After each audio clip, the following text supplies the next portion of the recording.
Miley Cyrus has called out JOJO Siwa for her relationship with Chris Hughes, and JOJO Siwa is clapping back at what she had to say. We're going to talk about that, and also people's reactions to Billie Eilish dating Nat Wolff from the Naked Brothers band, Fletcher opening up about her relationship with the man, and fans' reactions to Clairo being spotted with the man. And we're also going to talk about Glen Powell's ex, Gigi Paris, coming out to talk about how him and Sydney Sweeney promoted the Anyone But You movie. There were all these cheating allegations, and she was breaking it down for everybody how she felt during that time. So we're going to get into everything.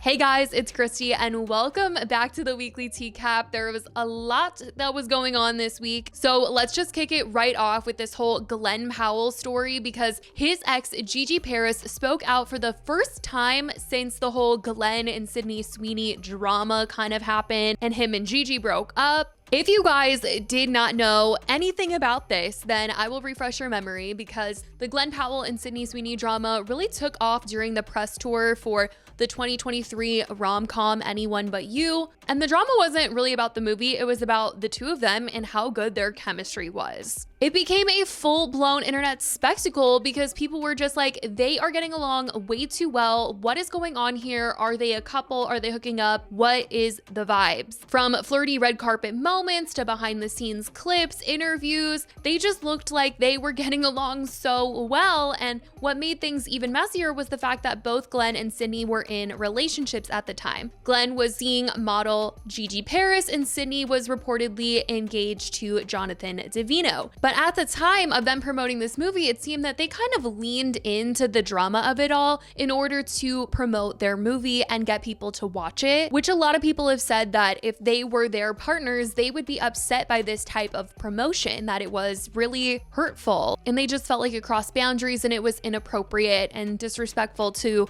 the people that they were seeing at the time. Gigi Paris eventually unfollowed Sydney on Instagram and posted a cryptic message about knowing when to walk away, which of course only fueled the fire that Glen and Sydney were doing something shady behind the scenes. Now, Glen and Gigi ended up breaking up, which honestly wasn't a shock to many people because of everything that was going on, but of course this fueled even more rumors about him and Sydney. I mean, even just a couple months ago, people were wondering if the two of them were a couple because she was on the rocks with her fiance Jonathan and Glen was single and they were at his sister's wedding, so everyone was just like, are they together? What's going on? It came out that they were just friends, but a lot of people were still speculating on if they were going to be together all this time later. And well, now we are finally hearing from Glen's ex Gigi as she went on the Too Much podcast this week, and she revealed how she felt about all of this happening, about Glen promoting the movie with Sydney in this way and the fact that he did not come out and shut down these cheating rumors. And she was sitting there really just wanting him to come out and publicly say, hey, I'm not cheating on my girlfriend.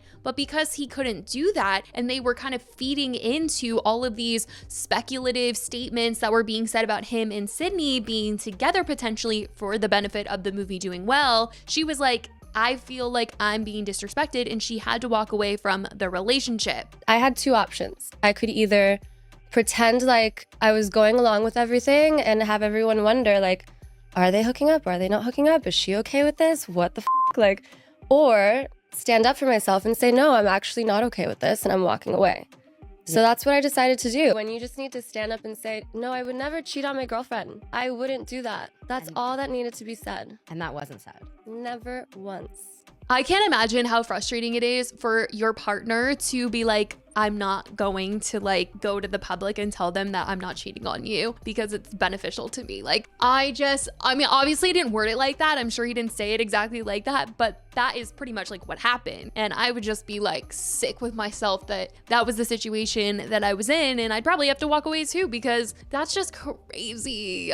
So poor Gigi, but tons of people have been praising her for speaking out about this on the podcast. So good for Gigi. Hopefully she finds someone who will happily deny any sort of rumor or anything. I don't know. But speaking of relationship drama, we have a lot to talk about because there is so much being said right now about all of the girlies with their men, okay? This has been a very crazy Pride Month, and those online are very vocal about the fact that they don't like that the girls are with the guys. I mean, it's crazy. And this story does tie us back to the whole JOJO Siwa of it all. I feel like JOJO was the first one to really have this like viral moment this year of her having been with Kath Ebbs, and then she ended up dating Chris Hughes. And this was a huge drama because JoJo was so proudly dating Kath and then went on Big Brother and started being a little flirty with Chris Hughes, and people felt that it was disrespectful to her relationship with Kath Ebbs.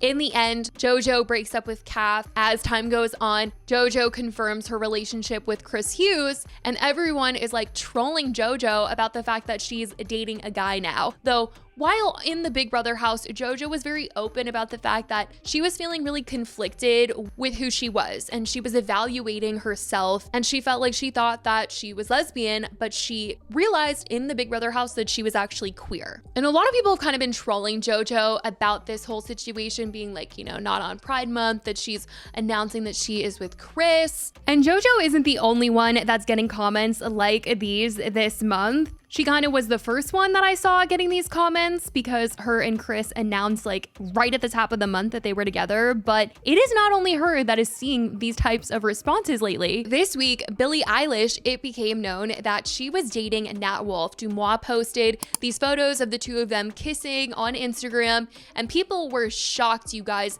They were like, what? Billie Eilish, we thought you liked the lunch. What happened? Even though Billie has publicly dated men in the past, people were just surprised. And once again, in the comment section talking about it being Pride Month, they were like, I'm crying, this ruined my day during Pride. All the girlies going straight this summer. So like I said, this has become a huge conversation online right now, and people started bringing up Fletcher as well, because Fletcher recently put out a song admitting to having been with a man. It kind of felt like Fletcher was saying, I'm sorry that I did this. Out magazine covered Fletcher's new song, Boy, arguing that the song feels kind of mournful. And Fletcher has identified as queer and open to all genders since 2021, but up until now, her music has centered exclusively on relationships with women. And as a result, she has a large lesbian fan base who strongly identify with that representation. And when Boy dropped, especially during Pride Month, some fans just felt disappointed or even betrayed. And I feel like she kind of predicted this sort of response, just given that the song does feel like I'm sorry, like I fell for a man. And she actually posted a TikTok responding to the backlash that she's gotten for this song. I am a queer woman. I've always identified as queer. I will always be queer till the day I die. I have loved women. I love women. I will always love women, whether I am with a guy or a girl or just a human being that I love. It doesn't matter who I'm dating or what relationship I'm in. I will always be queer. This was not a song to center a relationship around a man. It was to center the complexity of the queer experience, of my queer experience, and the nuance of it, and that it doesn't need to look a certain way. If anybody has felt seen or represented by me and my music in the past, that is not something that I take lightly.